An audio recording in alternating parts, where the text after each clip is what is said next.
how do we converse? If I go to Bombay store and say I'm India, I think I'm chill.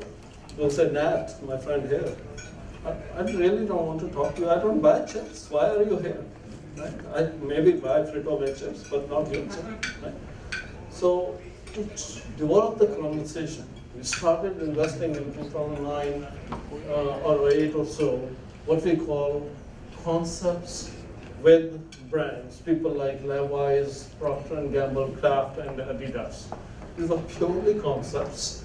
Once we put money into it, we developed these advanced concepts using all kinds of technologies and business processes, thinking, what we knew at that point.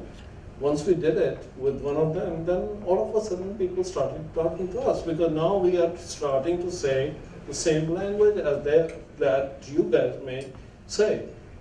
That's very difficult, right? So once you have something in front of you, put it into my store for 2 weeks.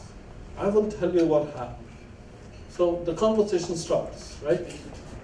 Then we realized that's going well, but it's not going anywhere. It's just a conversation, right? You can't run a business with a conversation. So we started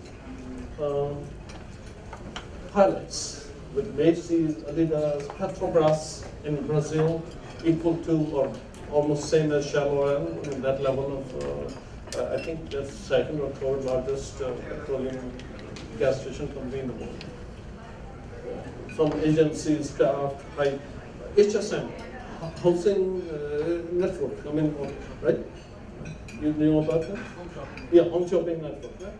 So we started doing the pilots with them by having someone develop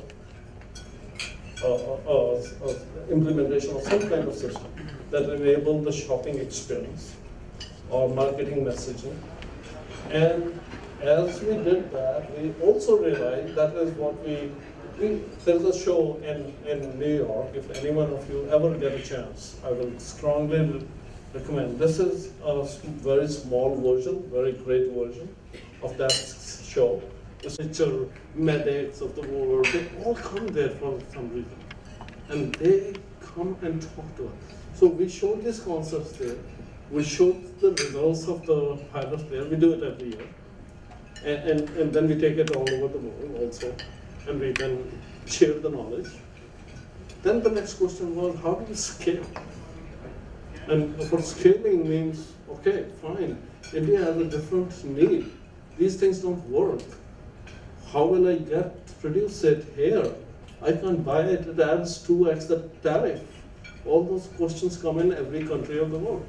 So we started working with what we call solution providers or system integrators and operators, and so that retailers don't know all this. All they know is what their shoppers want.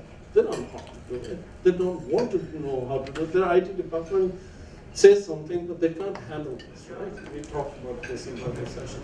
So we work with those the concept, and I'll show you that later.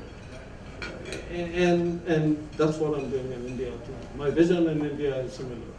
That if it is successful in another country, if I can identify 4 or 5 major system integrators, enable them from our knowledge, share our knowledge, leverage our knowledge, and then they come serve you, or vice versa together, that will happen. Otherwise, it will just be a talk all the time. So as we went through the journey of 4 years, we learned things. What we learned is what is more important. And what we learned is it's not the technology. It just is not. How did the technology happen? Means a nice screen or a very nice gesture thing or something, eye-catching stuff, or even real need-based point of sale system, which helps to reduce the queue or helps to do the transaction, whatever it is. Obeying scale is a good example. All that was afterthought. It was not pre-planned by the retailers. So we learned